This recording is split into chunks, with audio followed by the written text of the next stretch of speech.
Seeroo uumamaa 17:5 tokkoof lama dubbiseen kadhanna. Abrahaam nama waggaa 99 yeroo ta'etti Waaqayyo isatti mul'atee ani Elshaadaayidha. Elshaadaay jechuun Waaqayyo isa hundumaa danda'u jechuudha. Balleessaa kan hin qabne ta'e fuula koo duraa deddeebi'i. Meeshee jedhaa hundumti keessan.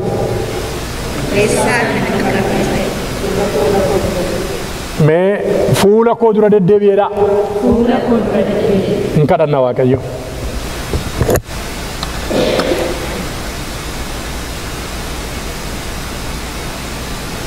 Abbaa bara baraa si galateeffannaa, galanni waaqarratti lafarratti siif haa ta'u.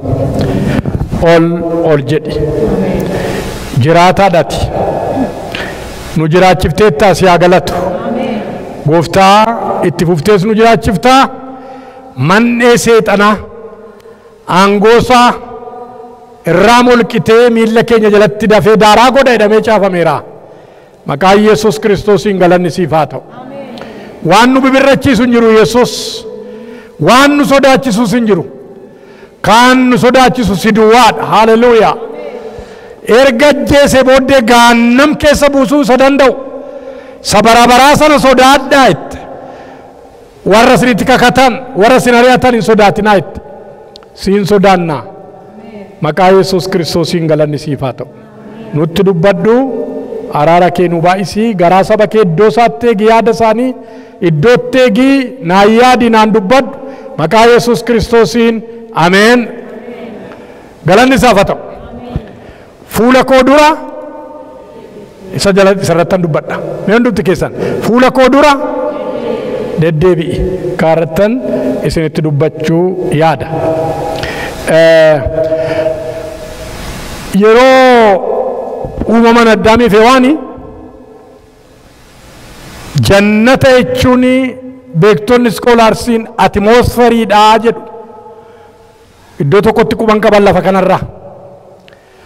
Haa ta'u malee yeroo jannata keessa kaa'ee argamuusaa keessa kaa'e Waaqayyo. Iddoon innis argamee isaanii wajjin wal quunnamee fellowship itti godhu keessa kaa'e. Galanni isaaf haa ta'u. Kanaaf yeroo hundumaa fuula isaa argu, yeroo hundumaa sagalee isaa dhaga'u, yeroo hundumaa fellowship godhu. Isaan uumamaa, inni immoo uumaadha. Yeroo cubbuun dhufu garuu gabaabaatti jechuudha. Yeroo cubbuun dhufu, yeroo yakki dhufu garuu Waaqayyo taree miti. Utuu Waaqayyo isaan hin baasin isaan tobbaase. Cubbuu taree baase achi. Addaam, where are you? Jedhe Waaqayyo. Argama Waaqayyoo keessaaf cubbuu keessaa at same time jiraachuu hin danda'u namni.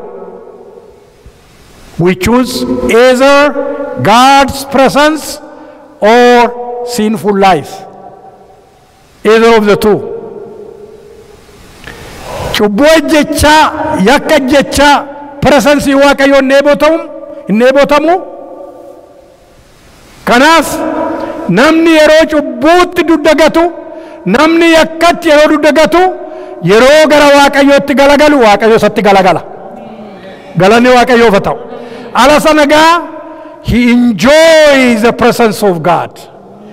Maqaan isaa ulfaatu. Yeroo hundumaa argamu Waaqayyo keessa deddeebi'a namni sun gaa. Namni Waaqayyootti yeroo galagalu, Waaqayyo isatti galagalu karaa gooftaa keenya Yesuus Kiristoos isa nutti galagaletti argama isaa keessa yeroo deddeebinu jireenyi gammachiisaan joyful life kanarra kan caale hin jiru, lafa kanarra ardii kanarra hin jiru. Haleluuyaa. Kanaaf yakki garuu duraa gadi baase, oofee gadi baasee golee arfanitti kan gaggalagalu billaa qabatee kirubeel achirra dhaabateedha. Gara argamuu Waaqayyootti akka hin dhumneef namni ol galuu yaalu billaa sanatti dirma. Ilmi Waaqayyoo Yesuus billaa sanatti dirmuudhaan fuula waaqayyootti aksasii akka nu argannuuf danqaraa jiru hundumasaa haxaa'ee balleesseera. Har'a waaqayyoof galatu Efesoon 2:18 gara waaqayyoo abbaa ol galuudhaaf isa wajjin haasa'uudhaaf fuula isaa arguudhaaf aksasiin nu kennameera. Haleluuyaa! Kanarra kan caalu gammachuun hin jiru lafa kanarra. Birrii miliyoonii qabaachuun, jireenya guddaa qabaachuun, gaa'ela miidhagaa qabaachuun, mana guddaa qabaachuun kanatti nama hin baasu. Yesus Kiristoos ilma waaqayyootti nama baasa. Karaa ta'ee isa ol lugashe sana. Haleluuyaa!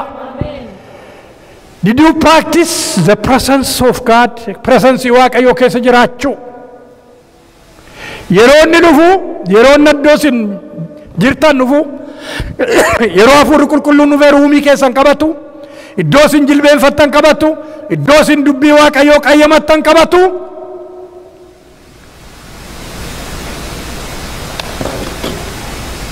Iddoo addaati.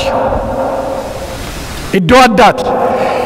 Waaqatu banamee ardii iddoo ruumii isin jirtan sanaa wajjin, isinii wajjin, waaqayyo wajjin aksasiisu ta'a jechuudha.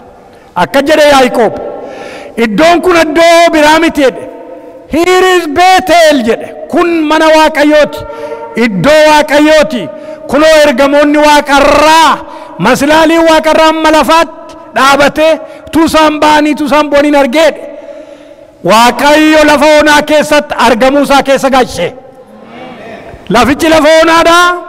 Yaaqoob garuu waaqayyo wajjin wal arga. Galanni isaaf haa ta'u. Kanaaf karaa gooftaa keenya Yesus Kiristoos ol lugasheera waaqayyo. Mee gara namicha kanaatti deebina gara Abrahaamitti.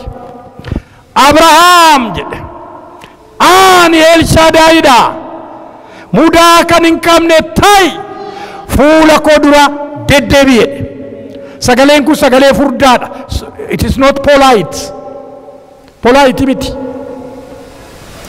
Abrahaam balleessaa kan hin qabne ta'i fuula koo dura deddeebi'e. Eessa ture? Eessa ture Abrahaam? Genesis 16 lakkoofsi xumura isaatii Abrahaam yeroo waggaa 86 ta'etti Ismaa'eelin godhatee jedhee qadaade. Seera Uumamaa 17 irratti isa tuttaan jechuudha. 17 irratti yeroo inni waggaa 99 ta'etti Abrahaamitti mul'ate mudaa kan hin qabne ta'e dura koo deddeebi'i jedheedha. Gaaffii waggaa meeqa jira gidduu? Waggaa 13. There was no relationship. There was no connection. Disconnected. Wajjin fiigaa, wajjin ba'ee galaa, Ismaa'eelii wajjin. He was training akkaataa itti yaasan, akkaataa itti tikfatan, akkaataa itti isaa duukaa deeman kana tireen godhan. Yeroo baay'ee bu'aa fooniitti yeroo kennamu namni ija fooniitti yeroo kennamu fuula waaqayyoo waaqa jiraataa jalaa miliqa. Waaqayyo fuula isaa duratti nu haa eegu. Eessa jirta Abrahaam? Fuula koo dura deddeebi'e. Agartanii for 13 years waggaa 13 disconnected. There was no relationship. Altaariin hin jiru amma. Iddoon aarsaan diigame hin jiru. Gadi ba'ee aarsaa dhiyeessa, ol galee aarsaa dhiyeessa, Gibsii deebi'ee aarsaa dhiyeessa. Hin jiru amma. There was no altar. Hin jige. Namni yeroo jireenya isaa foonitti gurguru, jireenya isaa foonitti surrender godhu. Presensii waaqayyo duwwaa luuzii godha miti. Argamuu waaqayyo duwwaa luuzii godha miti. Jireenya ayyaanaa ergaa waaqarraa waaqayyo mataa isaa immoo luuz godha namni. Waaqayyo foon irraa nu haa eegu. Foon irraa eegamu. Maa jechuudha argamuu waaqayyoo keessa jiraachuu jechuun? Saba waaqayyoo argamuu waaqayyoo keessa jiraachuu jechuun dadhabuu dandeessaa, mudukuu dandeessaa, stiil garuu yakkatti biyya lafaatti duddagattee waaqayyotti fedha kee guutuudhaan isaa wajjin ammati baatee galtutti waaqayyo si wajjin jiraata አሜን እግዚአብሔር ኃጢአትን ከሚለማመድ ሰው ጋር ህብረት አያደርግም ይከብደዋል ባህሪው አይደለም አመለሳሚቲ ኔቸሪ ሳሚቲ ያካወጅን ወሊንጋሉ አከጀረ ሰገሌ ዋቀዮ ሳምሶን አካዋቀዮ ኢሰዲሴ ኦኪንሞ ኢራደበ ኢምቤክኔ ቱሬዳ እግዚአብሔር እንደተለየው አላወቀም ነበር ጀዳ ዋቀዮ ሳኦልራ አደበ ጀዳ ሰገሌ ጭማሚቲ ዋቀዮ ነዋውሽ ማልጎረን ጀሪኩ ለማ ሰዲጃ ቶርባ ደስኒ ዘረዘሩ ወንደንዳ ወረኒ አደበ ይጅሩ ማልጎደን ያከት ኩፈን ዋቀዮንስ ኢትጅራቻ ዋቀዮት ኢሰረገፈቹት ኢሰዱካሰውት ጅሬኛ ኬኛ ከና ጩቡሻ ከሉን hinjiru achi keessa in argamu waaqayyoon waayeeku fuula waaqayyootti argamuudhaan maal goonu seedu qabxii 3 warri fuula isaatti argaman immoo maal fakkaatu qabxii 3 fidee dhufee tariisuma duraarraa qabxii 2 tokko isin hireetan gara fixuutti fidaadha jechuudha garuu sagalichi kanumarraati lammaffaatti hin deebi'amu fuula waaqayyoo dura deddeebi'uudhaan maal goonu achi keessa jiraachuudhaaf argamuu waaqayyoo keessa jiraachuudhaan maal goonu number 1 ራስንና የራስ የሆነው መካድ ይጠይቃል deny self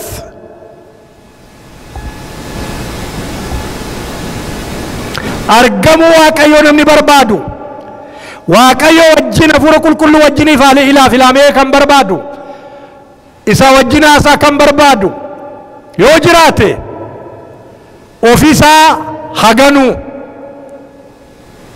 akka jira sagalee waaqayyo hundumaa dhiisanii duukaa bu'aniidha mee jedhame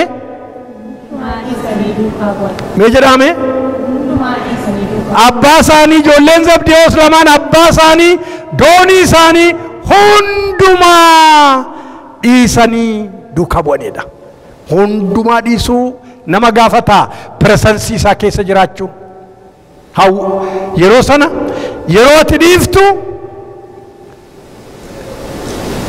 isatu qabeenyaa kee ta'a isatu ulfina kee ta'a isa jireenya sii ta'a halkan guutuu qurxummii qabuudhaaf daddabaa bu'anii Yesus Kristos dhufee dubbii waaqayyoo erga barsiisee booddee asiin kaa'i karaa harka koo mirgaana kaa'i neetti keedeen yeroo maanni marabiisaa yookiin immoo kiyyoosaa yeroo gadi kaa'u harkisee baasuu dadhabeedha warra kaawwame hin dadhabeedha lakkoofsa ol kan ta'e walitti qabe akka jedha garuu achitti gad harkisanii isa harkisaniis dhiisanii hundumaa dhiisanii duukaa bu'aniidha haleluuyaa qabeenyaan isii kennurraa jaalalli isaa si haa booji'u qabeenyaa lafarraarra waan qabdu qaba ettee waan atamanattu waan atabdattu hundumaarra jaalalli waaqayyoo waan isaanitti caaleef isaan rukutamanii isa halkan guutuutti dadhabaa bulan tun ta'in jaalala ilma waaqayyoo waaqa jiraataa booji'e haleluuyaa qurxummii qabuu kan beeku isaanii inni beeku muka soofuudha professionals isaanidha galaanichi isa kami galaana isaan keessaa dhaban achuma keessa buuseedhe gooftaa galgala dadhabaa bullee umtuun jiru garuu sagalee keetiin nan buusaidhe haleluuyaa sagalee isaatiin inni argamne hin argama sagalee isaatiin inni dhibame sitti siquu jalqaba galanni waaqayyoof haa ta'u kanaaf obboleessa ko obboleettii ko warri hundumaa dhiisanii duukaa bu'anii hin kassarre. Nama hin kassarsu Waaqayyo. Haleluuyaa. Nama hin kassarsu sin kassarsutti siqi. ከማረኩ ታሳ ከእልፋሳ ይልቅ ፍቅሩ ማረካቸው። እንቱ ኮመን ጃላላ ሳቲን መቃው ዋቀዮ አልፋቱ ጃላሊ ዋቀዮ ነው አርጋቱ ጃላላ ዋቀዮ ኤርገሞኒ ሁንዱ ማዲሰኒ ያደቱ ኦጂ ኤርገሞታ በቆና ሰዲ ቶኮ መኩረኒት ነሚቻ ናፋሰና የሮ መነሰ ገዳቶል ገለን ሰገዱዳፍ ማሎ ደነምች ወጋ ፍርተማ ወዲዳዳ ባታይነ ከኔች ረካው ገነማ መናቅ ቁልቁሉማ ዱረካው አይ ቲንክ ወርጌሰን ኮሚሽን ይከና ፈካት ማለናም ንጉያው እንቱማ ጌሴ ነመንካው ባቴ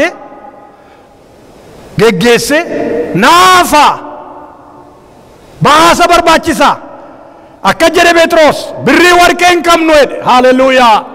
ብሪ ወርቄን ቀምኑ ሰቃምኑ ሲላና መቃይ ኢየሱስ ክርስቶስ ነመናዝሬትን ከይደደብ ሄደ። ሃሌሉያ። ኢሰቃምኑ ሲላና ቀቤኛ ሳኒ ጎደተኒሩ ቀቤኛ ሳኒ ተይራስ ወልዳን በረከና ቀቤኛ ቀብዲ አስራተ ወልት ቀብዲ ቢየኬኛ ሞከማ ቤተን ዶጎጎርሰኒ ማል ጎደኒ ወልት ቀቡ ብሪፍ ወርቄን አርገሙ ዋቀዮን ተው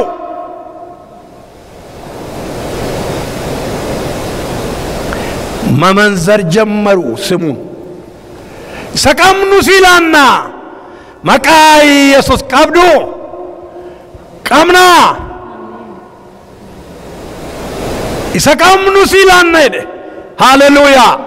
መቃሳ ቀቤኛ ሲኒ ፈጎዱ ዋቀዮ መቃሳ ቀቤኛ ነው ፈጎዱ ዋቀዮ ኢሰቀምኑ ሲላና መቃይ ኢየሱስ ክርስቶስን ካይ ኡታላ ካይዳ ኡታላ ቁሩብሳ ሹብሳ ደበሬን ነገሬ ወልገሌ ኢሳን ዱካ ሰገዴ የሮ ከናርገኒ ነመ ወጋ ፍርተማ ወሊ የሮ ንዲሪሬ የሮ አርገኒ ዋንጀደን ነበኒ ጀዳ ዋቀዮ ሲ ወጅን ተውሳቲን ዲኖተ ዋንጀደን ነፍሲሳ መቃ ዋቀዮ ከነብፈም ያታው ከናፎ ቦሌሳ ቦሌቲ አርገሙ ዋቀዮቲ ኬስ ጅራቹዳፍ ኢሳት መጠኑዳፍ ጀቴ ከነቲ ዲፍቴ ሁንድኑ ሲበርባቸ ዱፋ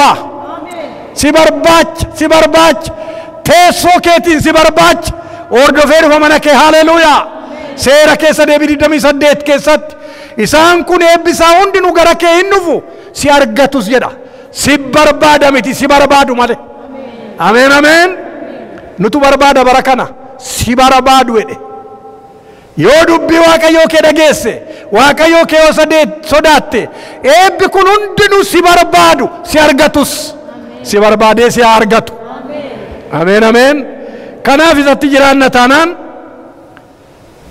ዋኑ ሂሳብ ጀኔ ዲብኑ ሁንድኑ ወልጨብሳ ዱፍ ፈያ ወልጨብሳ ዱፋ ጅሬኝ ወልጨብሳ ዱፋ ባናዱማ ወልጨብሳ ዱፋ ሃሌሉያ ለፈ ኢየሱስ ክርስቶስ ልጥዋን ሁንዱ ማልጣ አሜን ከዳሌ ቆቤሴ ኑፌ ሚቲ ጀሬን ሰደን tokkotu gara mana nama tokko dhaqanii jedhama naani sitti meerteen beekun dura na dhaqanii ani badhaadhummaadha waamnanaati manaa gadi baate olgalaa na abbaa manaa kee waami kadhaniin thank you eebbifam abbaa manaa kee waami kadhan abbaa manaan jiru naan asuma teenyaa ala kanaa si'anni dhufutii mari'attee isaa wajjin ol lugashitaa jedhanii na duukaa hirtu naani nufe abbaan manaa kottaa ol galaa kaa'e jedhanii naqanii lakkii nuyi nama sadii ani badhaadhummaadha inni ulfina badhaadhummaa ulfina inni moo jaalalaa dhageessaitu waanan jedhe sadan isaanii eeyu maqaan isaanii badhaadhummaa ulfinaa fi abbaa tokko filadhaa sadii taanee wal cabsinee waliin gallu abbaa tokko filadhaa jennaani mee ol gallee mari'annaadhaan mucaa qabu mucaa durbaa ol galanii ta'anii sadii ta'anii mari'atu ati mana waan isheen jette dubbadhu bartaliittu kanaaf kolfitan maal filteettee adda dudubbataniiru badhaadhummaan ol nuuf agaluu iyyuma kanarra jennaa itti ati mana ulfinni nuuf agaluu edhenni immoo dhiirri ulfinni barbaada yeroo hundumaa ennaan mucaan dhaabattee sillachanu dogoggortanitu etteenaan jaalalli hin jiru taanaan ulfinni maal godhaa jaalalli hin jiru taanaan badhaadhummaan maal godhaa itte dhaqaa jaalala ol gashaa karan jaalalaa ol gali kaa'ennaan jarri lachanuu satat jedhanii duukaa dhufan maal abbaa tokko galee miti ennaan utuu qoba qobaatti nunnu waammatteetti ta'e qobaa gallaa lafa jaalalli jiru hin hafnu jedhan Yesus Kristos lafanni jiru wal cabsaa dhufa haleluuyaa lafanni jiru wal cabsaa dhufa nu hundumaa dhiibnee si duukaa buune maaltu nuu ta'a jedhe Petros isinoo warri hundumaa dhiiftanii na duukaa buutan jedhe lafuma kanarratti ardii kanarratti dachaa dhibba kan hin hammanne bara dhufutti immoo jireenya bara baraatti kan hin dabarre hin jiru jedhe dachaa dhibba si hammachiisa Waaqayyo ameen ameen galanni taasii mee galata fidaafi galanni isaaf ta'u wangeela Maatiyos 19:27 irraa argattu lammaffaa argamuu isaa keessa jiraachuudhaaf maalan isin jedhe argamuu isa jalqabaa of dhiisuu isa qabnu itti daballee jireenya keenya yeroo dhiifnu argamuu isaa keessa jiraan ni lammaffaa cubburraa yeroo fagaannu argamuu isaa keessa jiraan waliin galan jedheera silaa introduction koorratti yeroo dubbadde lamaan isaanii cubbuu keessa jiraataa argamuu Waaqayyoo keessa jiraachuun hin danda'amu at same time namni argamuu Waaqayyoo deebootu cubbuutti dagatuu qaba jireenya Yoosefii yaadattu hundi keessan argamuu Waaqayyoo duukaasaa ture yeroo bissiin sagaduuf yeroo urjoonni sagadaniif abjuu yeroo fudhatu Waaqayyo irraa jireenyi isaas jireenya abjuu fudhatu ture connected to God obboloonni isaa garuu itti naafaniidha obboloota itti naafaniidha he was connected to God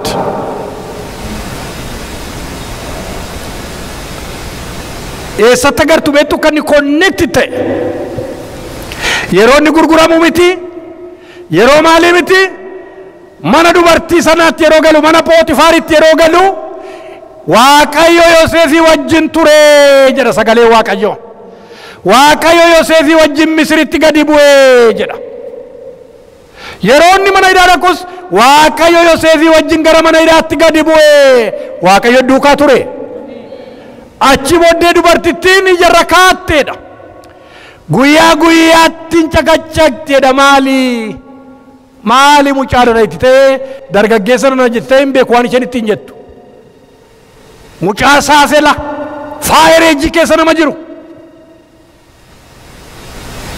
isatti faayirii kan ta'e garuu jaalala Waaqayyo Waaqa jiraataati galanni isaaf haa ta'u cabseessa sana jaalalli Waaqayyo faayir ta'ee qabateedha honneessa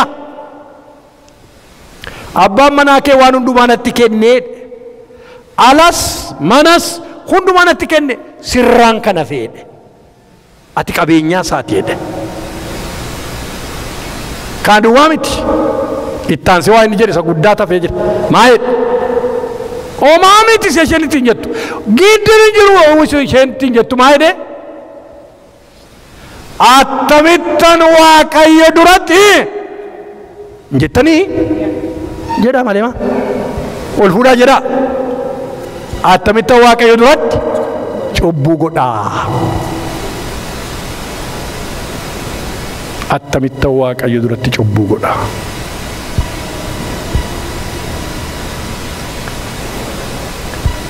hin salphatamii nama baay'eedhaaf cubbuu gochuun even though we are Christians. It's very simple for most of us. achi jira gaa. Ijoon jireenya mucaa kana, ijoon Yoosef mucaa waggaa 17 achi jira gaa. Attamittan Waaqayyo duratti cubbuu godhaa. Biyya eessaa jira? Eetti gurguramee eessa jira? Biyya Gibxii. Eessa jira? Mana namaa. Eeyotta ajjaba Israa'elaawiin jira seerri Waaqayyoo kan harka jiru. Jiru obboloon, jiru haati, jiru abbaan. Eeyoo duwwaa jira. Waaqayyoo Waaqa jiraataa jira. Isa duratti dhinnis. Yaaqoob duratti akka hin jenne Yaaqoob Kanaaniin jira. Waaqayyo duratti dhinne. Presansii Waaqayyoo keessa jiraachuudhaaf yakkatti duddagatu. Gabaan isin dhiisee Waaqa isinii wajjin ta'u. Gabaan United Nation, United States of America, eenyu isin dhiisee inni isinii wajjin ta'u. Akka jedhamu caanan Iriyaakoo kifilee 4 qabnee ol duukaa barri tokko biyya Ingilizii ilaamee lamuudha. Isaa wajjin dubbiin bannaan badeereedha. Biraanu. Isaa wajjin dubbiin bannaan badeereedha. Isaa wajjin dubbiin bannaan badeera. Isaa wajjin dubbiin tollaan garuu gabaan maqaa si balleessu, hattuudha siina jedhu, ejjituudha siina jedhu, xuraa'ummaadhaan si haamatu. Yesus Kiristoos ilmi Waaqayyoo lafa yaadeensi ga'a. Maqaan isaa ulfaatu. Destinii kee irraa sinan kaaksu. Gabaan sitti yaa'ii si hamateef. Waaqa duratti bitta yakka godhedhe. Kana hundumaa cabsee gara maneedhaattis gadi buusee achittis ilaalee sukkuumee qoraasee foolii Waaqarraatti godhee Waaqayyo biyya Misir keessatti iddoo olaanaarra kaa'e kaa. Maqaan Waaqayyoo kan eebbifame haa ta'u. Kanaaf obboloota koo argamuu Waaqayyoo keessa jiraachuudhaaf yakkatti duddagatu. Yeroo hundumaa isaa wajjin ta'e Waaqayyo. Yoom kufa namni kisaaraa keessatti yeroo namni irraa adda ba'utu hin ta'in yeroo Waaqa isa dhiisu Waaqayyo irraa yeroo adda kaatu. Garuu nama kana irratti yeroo hundumaa ulaan Waaqaa banaadha. Yeroo Fariyoon abjoote kana ittiin jedhe. Yeroo warri isaa wajjin hidhamanii abjootanii wallaalanii kana ati ni kamta sinsirarraa sa'e. Ulaan Waaqaa irratti banaadha. Namoonni argamu Waaqayyoo keessa jiraatan ulaan Waaqaa isaa irratti banaadha. Kan Waaqayyoo eebbifamu. Yakkaaf ammuma dugda keenya laanne kan Waaqayyoo kan ta'e yeroo hundumaa nu argataa deema. Aan kasirim kisaaraa keessatti hin qubne. Saamsoon akka Waaqayyoo sarraa adda ba'e hin barre tureedha akkan sila jedhe. Akka durii gochuudhaaf yeroo inni yaalu hin dandeenyeedha. Ayyaanni inni durittiin isa addaa godhu gatiirraa adda ba'eef waan adda isa godhu dhibeam. Yeroo inni isinii wajjin ta'u waan adda isin godhutu isin duukaa ta'a. Inni sirrii Waaqayyo Waaqa jiraataati. Ameen. Yeroo yakka filannu garuu presansii Waaqayyo irraa gadi baanee nama bichaa taana ሰው ብቻ ሰው እንሸታለን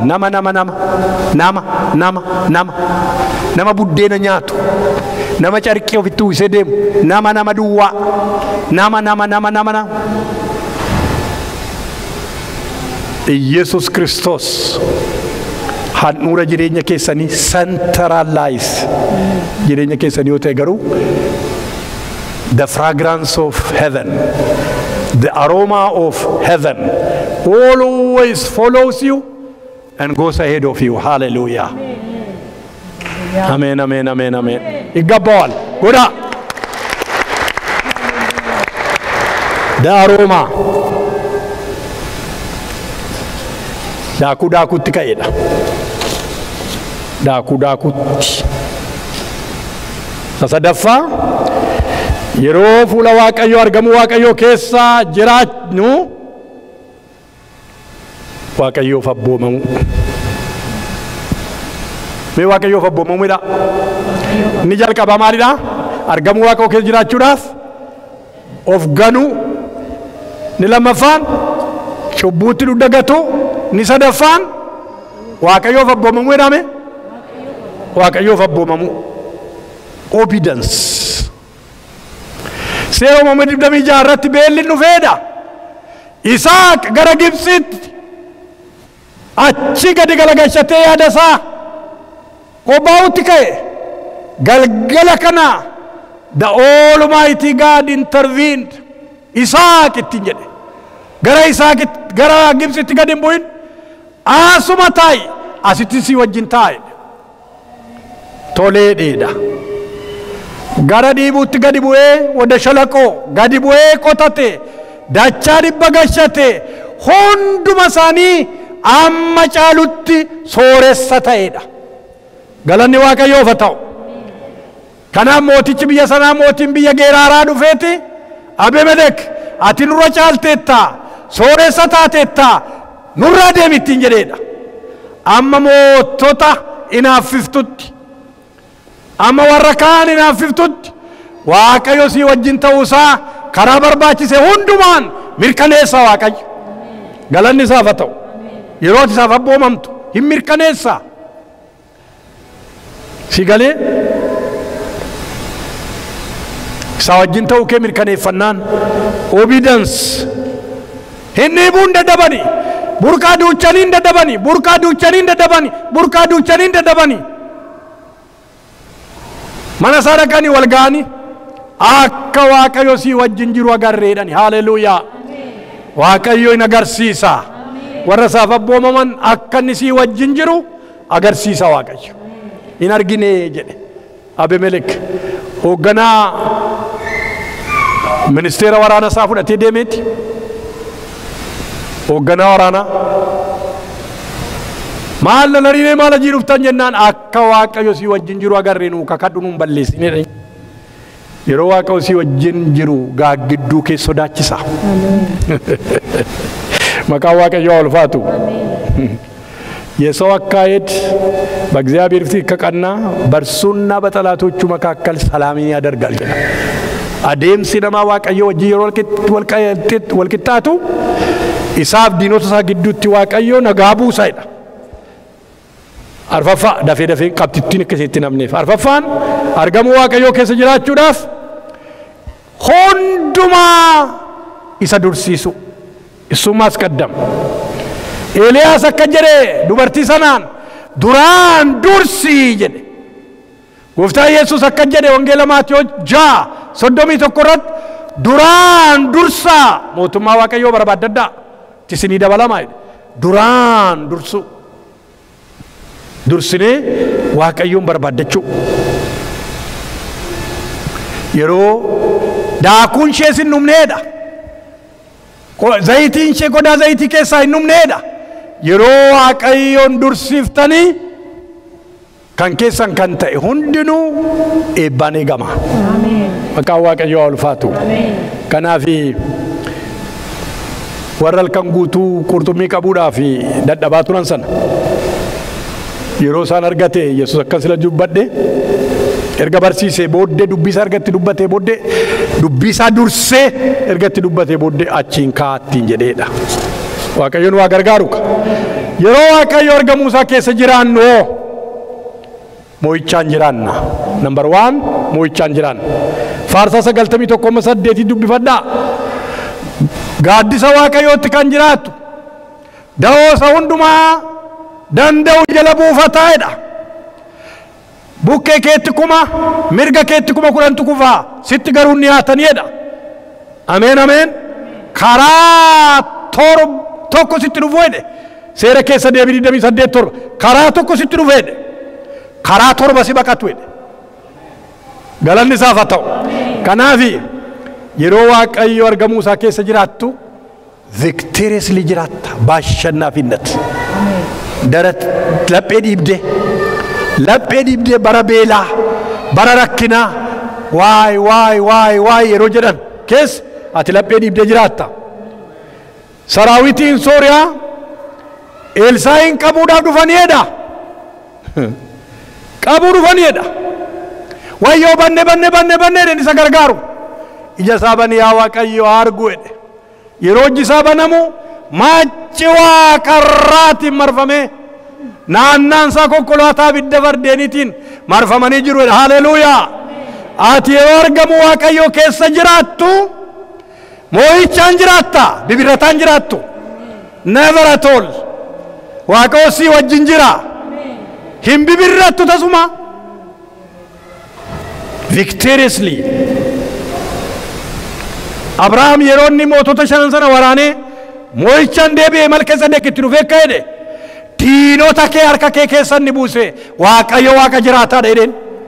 Diinota kee harka kee keessa buusa Waaqayyo. Ameen. በአሸናፊነት ነው የምትኖረው። አርገሙ ሳ keessa jiraate taanaan victoriously yeroo hunduma moo'ichaan deddeebi'e lammaffaa yeroo argamu Waaqayyo keessa jiraannu kadhaan keenya deebi'a tattama argata. Wangeela Yohaannis 15:7 yoo natti jiraattan sagaleen koo yoo isinitti jiraate isin keessa jiraate waan barbaaddan kadhadhaa isinii ta'a jedhe. Ameen ameen. Waan barbaaddan kadhadhaa isinii ta'a jedhe. Yoom yeroo natti jiraattan sagaleen koo isin keessa jiraatu. Kanaaf waan ati kadhattu waan ati hawwitu sasi keessa jirutu domineet godha. Isatu geggeessa, isatu hooggana jireenya kee sasi keessa jiru sanatu. Yoo natti jiraattan sagaleen koo yoo isin keessa jiraate waan barbaaddan kadhattu jedhe. Waan nuyi barbaannu fedhii sanu keessa jiru sana alan ta'u. Fedhii sanaan daangeffama. Fedhii isa kontrool nu godhe sanaatiin isinii ta'a jedhe Yesuus. Ameen. Kanaafi isatti namni jiraatu ulaa'uu Waaqaa sibiilatti hin ta'u. Naasaa yoo hibbate banaadha. Waaqayyo wajjin jiraachuu, Waaqayyoon mo'amanii jiraachuu sadaffaaf isa dhuma. Yeroo argamu Waaqayyo keessa jiraannu baala firee wajjin noonaalleen warra ijaa baalkuun taanu maseenan taanu maseenan nun godhu Waaqayyo. Gadi ba'uu keetti haadha ijaa abbaa ijaa ol galuu keetti abbaa ijaa si godha Waaqayyo. Ija si naqachiisa. Akka jedha seera keessa deebii 28:5 irratti ijji maasii keeti kan horii keeti kan mana keeti imma seenu jedha Waaqayyo jedha. Imma seensu Waaqayyo. Kanaaf obboloo tokko